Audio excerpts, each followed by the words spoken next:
Hello, everybody, and welcome to Q. I'm very proud of this place, and I'll tell you why. Because we're dealing with things that matter, not just what we have told should matter, or what we think is a religious story that we've been told that we have to go along with. We're trying to say, okay, what does it mean to be a follower of Christ and what he did in the context of him being life, and in him we live and have our being in this very moment, and that's what we're seeking to look at. First of all, I just want to say sorry if you're feeling a bit chilly tonight. There are a few people going to get a spanking next week. No, so you're not bothered about that either. Okay, that's fine. I'm sorry if you're a bit cold. But maybe we can warm you up. Can we? With some good stuff. I was thrilled last week with Ruth and what she brought with Q Without You. It was great. And I love it when I feel people are catching me up. And I know that sounds very arrogant and proud, but it's lovely because I think, yeah, they're getting it. And it's lovely. I think great stuff. And we're hoping to take a little bit, another step on that journey tonight as we talk about the moment. And it excites me a lot. We talked last week about the concept and the importance of living in the now. And some of us understand this. We get it, that it's silly to drag the past into the now. And it's very silly to be constantly thinking about planning for the future in the now. We get it. It's not sensible. But somehow, knowing that doesn't change what we do. Isn't that the case? And we know that it robs the presence and the present moment of significance, but we still do it all the same. So if we're going to go on to take you further into the understanding of what it is to live in the now, we have to ask, how do we do it? What is this about? And we've spent a lot of time this week trying to break it down, and by no means will we do the full job tonight, but we're opening up the conversation, and I hope you're prepared to do that with us, because we do believe this is for your good. Now, we're actually very good at the practice of doing. We all know how to do stuff, and we get along and do things, but we're not actually very good at the practice of being. And even if we think we can live in the moment, usually it's associated with doing. Be honest, even in the moment we're thinking, what's this going to do for me? What's it going to do to affect my life? So it's our intention to clarify this tonight, because living in the moment is far more than just concentrating on what I am doing right now. So I'm on this stage, I'm stuck here, I am present, I am in this moment, but it's a lot more to do with that. And if we say we're concentrating on the moment, what happens if the person in that moment is living in incredible pain and incredible difficulty? What then? It's a bit of a different story, isn't it? So it has to be something deeper than that. So living in the moment is nothing to do with what is going on. It's something far more fundamental to us all. It's actually about our breath. Did you hear that? It's about our breath. Now, I feel very strongly about this because I feel the West has been totally duped in its religious pursuits. And whereas the East went and pursued far more fundamental things about being and presence and the I am nature, we got sent down another alley. And I think we're trying to correct that a little bit. And I'm quite happy to be a bit unconventional and maybe be called a heretic, but that's all right by me. So it's about breathing. Now, in all the religions of the world, there is a word that's central to beliefs and represents the energy or the life flow that is in everything. And, if it's in India, it's prana. Chinese, it's the chi. In Greek, it's pneuma. In Hebrew, it was the ruach. For native Indians, it was the Great Spirit. See, it's the thing that unites all humanity. It's the breath. It's the air that we breathe.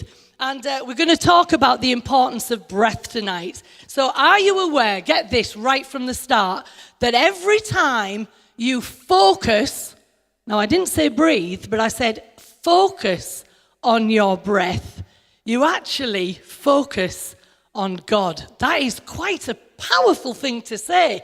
Now, we breathe in every second of the day, but you're not always focusing on your breath. And be honest, how many times do you consider your breathing? But it's so important that when you focus on your breath, you actually, in that moment, are one and focusing on God himself. So breathing is a momentary thing. And with every breath, it reinforces a very powerful understanding about who I am. Because you see, when I breathe, I am being. Just as God is I am, and he is being itself. There is not a I was or a I will be, but only I am. Now that is incredible, and I hope it knocks your socks off already tonight, right at the introduction, because it's so powerful. I am is the only thing that exists. It's ongoing and ever present. For example, what was present in your experience 5 minutes ago, or even 5 years ago, or 50 years ago, or 500 years ago? We come back to the common denominator that in fact all that is present is the I am of our existence. It's an I amness, and I just love that phrase, I amness. It's great. And that's why Jesus could say, and it's a wonderful phrase, and again it's excited me this week, that before Abraham was, he said, I am. He didn't say before Abraham was, I was. He says before Abraham was, I am. And therefore, in every moment, the thing that we have that is so incredible is the I amness. So when we recognize that this I amness is actually the name of God, we find that God is as close as the air that we breathe, and God is available and accessible as the thing we do automatically every second we breathe. But we get so busy with the stuff and the objects of life that we lose the sound of our breath. Now, I didn't say we lose sight of our breath, but we lose the sound of our breath. And here in the West, we have not been encouraged to listen to our breath. And in fact, we have been told that it wasn't important and that God was to be found somewhere else. But tonight, I want to encourage you as you listen that God is actually in every breath that we take. Thank you.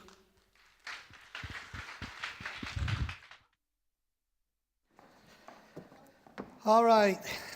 Did Kate make it in tonight? No. So I'll give a shout out to Kate. Kate's been struggling with this bronchitis problem again, and they're due to go on their anniversary to Jamaica in a week's time. So we just send life and breath and hope. And Kate, if you're watching, we love you. And may the breath of God breathe on you. Right in the beginning of the narrative of the Bible, we are introduced to models that are trying to shape our thinking about who or what God is and how the world works. And sadly, often religious thinking has taken us away from the context that this has and tried to make it into an institutionalized thing where when we reshape it, it doesn't say what actually the narrative and the writers were originally trying to say. And there is a lot more significance in the verse in Genesis in chapter 2, verse 7, when it talks about God forming man from the dust of the ground and breathed into him the breath of life. There's a lot more context to that than just, this is how the model that was created found some animation. There is a nuance and an essence in there that is telling us about how life is imparted into things that have no life. And right from the beginning of Genesis in chapter 1 and verse 1, we're introduced to this idea of breath and spirit and creation and the solving of chaos and the coming of life. And it uses poetic words because it says, in the beginning God created the heavens and the earth. It was without form, it was empty, it was void. And it talks about the Spirit of God moved over the face of the deep, which actually the Hebrew word there is ruach. And the Hebrew word for ruach is the same word as the Hebrew word for breath, in the same way that the Greek word pneuma is the same word for breath. And both of those words also mean breath and mean spirit. And then from that it says, and God said, and then we begin to see a transition of things from the words that come because of the breath that is breathed from the God who exists. Now, what's interesting about that is that as that story develops, one day this guy called Moses is talking to a bush, which, you can get in serious trouble for talking to bushes, I suppose, unless you're Prince Charles, who he seems to do it. I'm not sure the bush talks back. But in the context of this wonderful story, it appears that in the writing that God appeared to Abraham and spoke to him from this bush that was burning. Now, the significant thing about that is that was an attraction that drew Moses, and the attraction was not bushes can burn and not burn up. The attraction was God got Moses' attention, and God wanted to show him something. What is interesting in that is that Moses had the nerve to ask God, "Who are you?" And he took it one further. God, what is your name? What are we supposed to call you? How do we refer to you? The good thing is God was gracious enough to answer, which is probably a bigger miracle than the burning bush or anything else, that when Moses challenged him, God was gracious enough to answer. But the name that he gave is recorded in the original Hebrew as YHWH, or sometimes people put a V, not YMCH. That's another story. That's another song. It's not the same thing. But it was YHWH. Now, what is interesting is that word that God said his name was is not made up with any vowels. And vowels are what give a word their sound. So God's name had no vowels. It was only made up of the consonants that in the Hebrew alphabet are articulated with the lips and the tongue. And rather than being articulated with the lips and the tongue, they are breathed with the tongue relaxed and the lips apart. You can't, if you make form words, you use your tongue and your lips to form words. But YHWH was spoken without the lips and the tongue. Why? Because you could only breathe the word. The Yah was from breathing in and the Weh was from breathing out. Now, we added some letters to make it sound okay, which was, how many of you are familiar with the word Yahweh?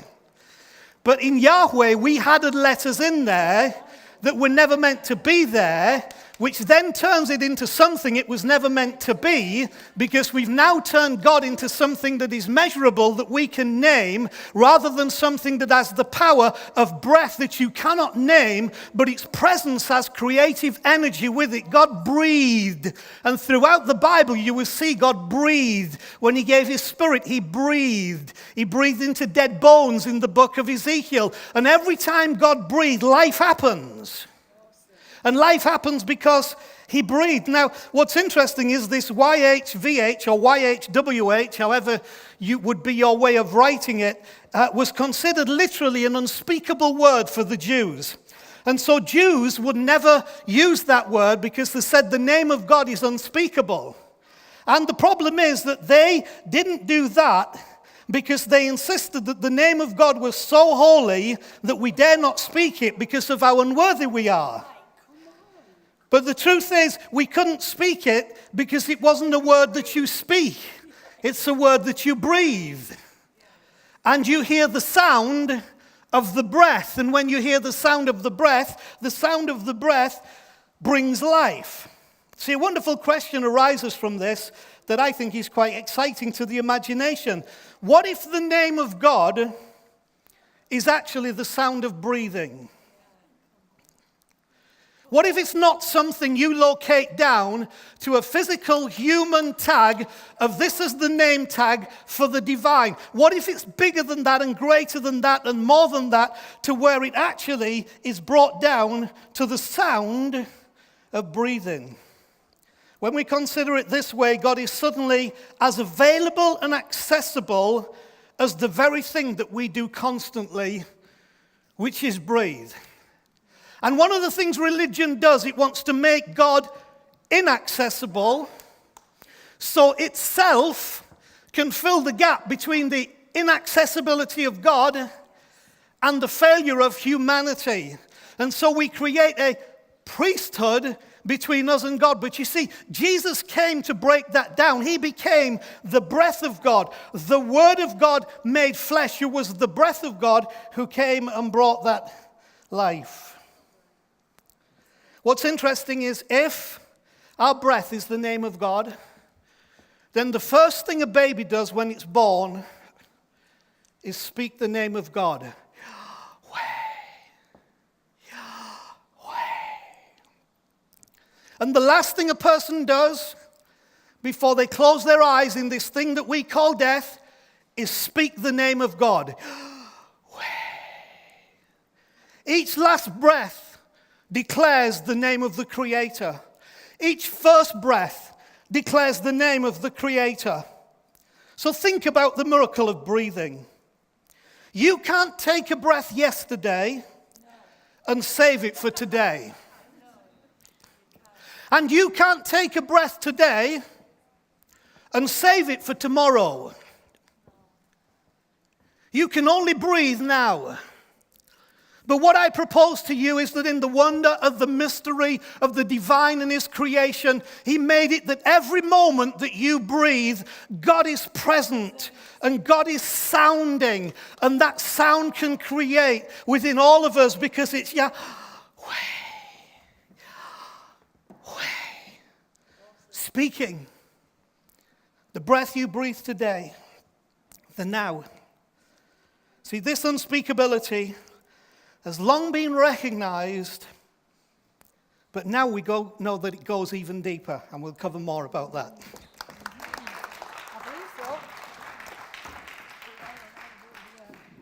Good evening. We're going to read you something tonight that might be your response to what you have just heard, and I enjoyed reading this. We live in the age of distraction. Yet one of life's sharpest paradoxes is that your brightest future hinges on your ability to pay attention to the present. A friend was walking in the desert when he found the telephone to God. The setting was Burning Man, an electronic arts and music festival for which 50,000 people descend on Black Rock City, Nevada, for 8 days of radical self-expression.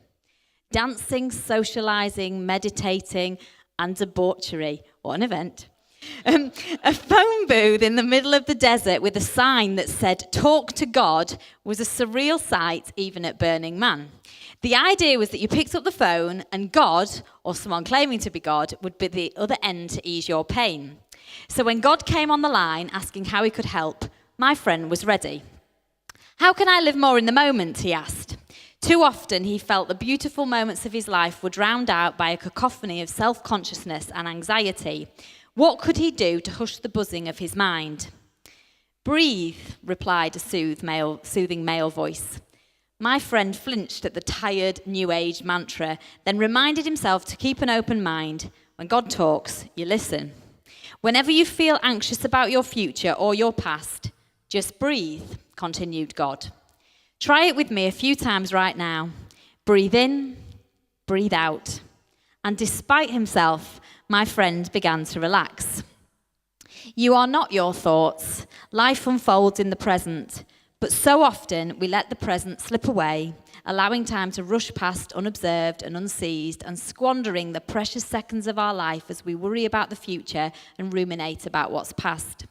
We're living in a world that contributes in a major way to mental fragmentation, disintegration, distraction, decoherence, says Buddhist scholar B. Alan Wallace. We're always doing something, and we allow little time to practice stillness and calm. When we're at work, we fantasize about being on vacation. On vacation, we worry about the work piling up on our desks. We dwell on intrusive memories of the past or fret about what may or may not happen in the future. We don't appreciate the living present because our monkey minds, as Buddhists call them, vault from thought to thought like monkeys swinging from tree to tree. In order to feel more in control of our minds and our lives, to find the sense of balance that eludes us, we need to step out of the current, to pause, rest in stillness, to stop doing and focus on just being. Okay. Right.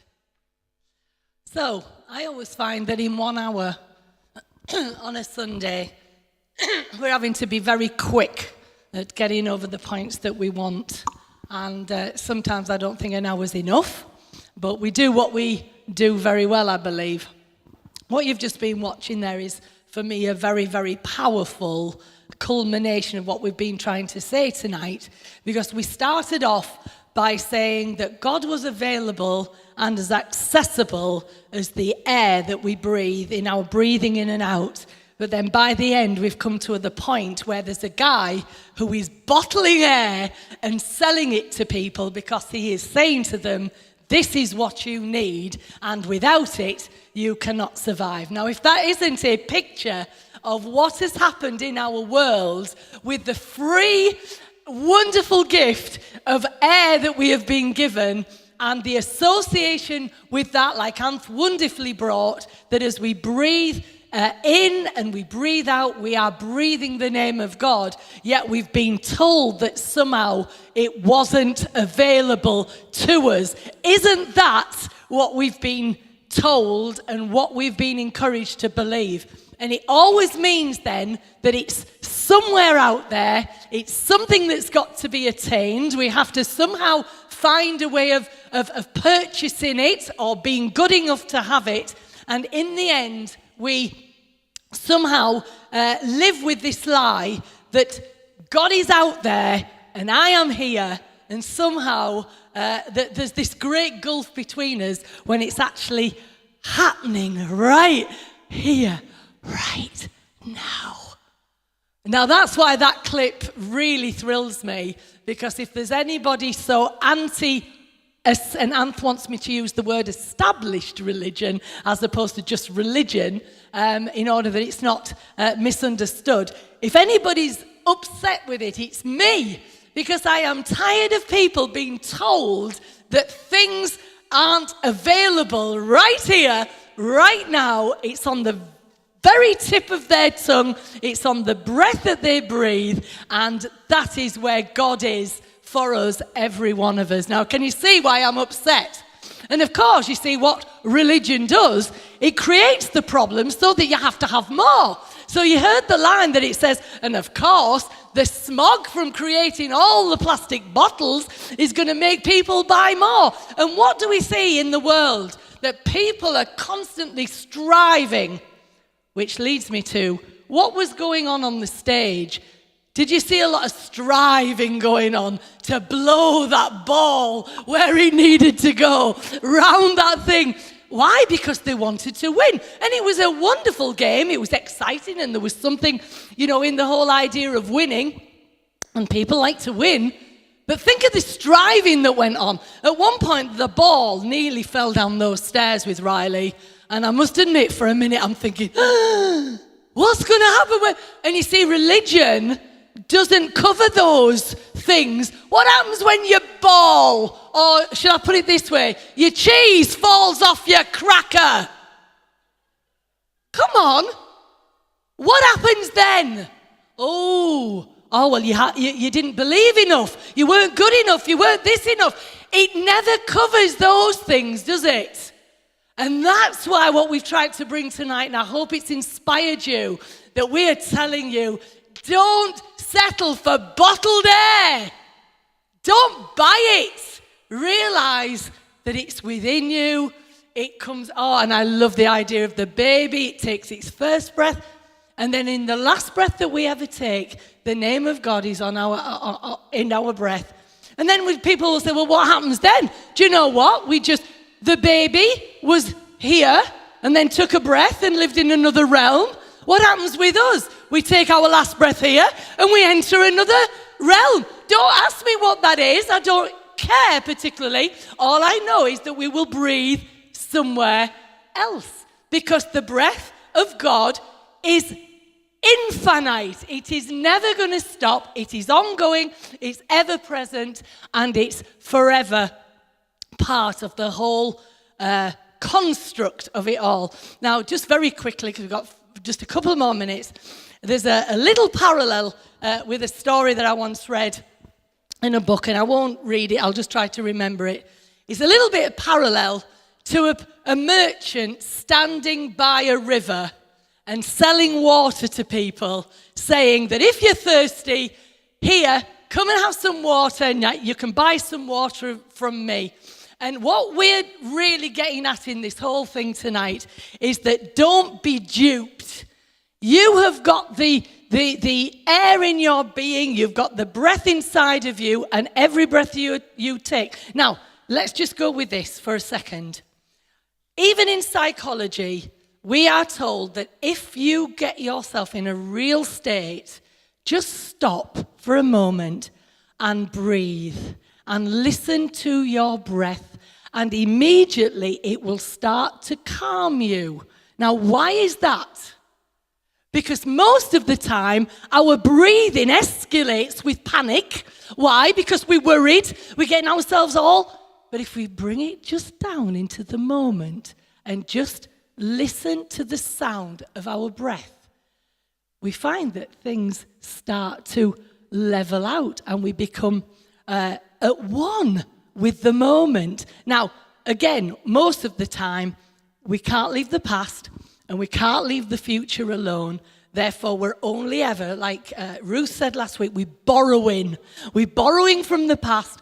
We're borrowing from the future, rather than in this very second doing what we call being I am in this moment. And the name of God is I am. So my I am joins with his I am. And in that moment, we are one. And what I would like you just to do right now is I want you just to breathe. Shut your eyes and just concentrate on your breathing. Breathe in and out a few times. Now, what's interesting is your mind will try and stop you concentrating on your breath. Your mind will take you all over the place. Why? Because in this present moment, if you will just be still, that's where there is healing, because you connect with the oneness of Almighty I am. Now, the reason why I want you to do that is just to get the idea, because most of us are so busy rushing around our day that we never for one moment just stop and listen. We used to sing a song, Be Still and Know That I Am God. And it all sounds very hierarchical and authoritative. You know, be still and just know that I am God. But how about be still and be, because in that moment you associate and attach with being itself. And when you attach with being itself, all the resources of a spiritual realm are at your disposal. So what I'd like to offer you in just this week that's coming up, instead of thinking, well, when I've got to live in the now, just stop and breathe and listen to the sound of your breath. And as you breathe in, you'll realize that you are proclaiming the name of God. Thank you. Because some of you will listen and think it's all right for everybody else, but if we're made in the image of our Creator,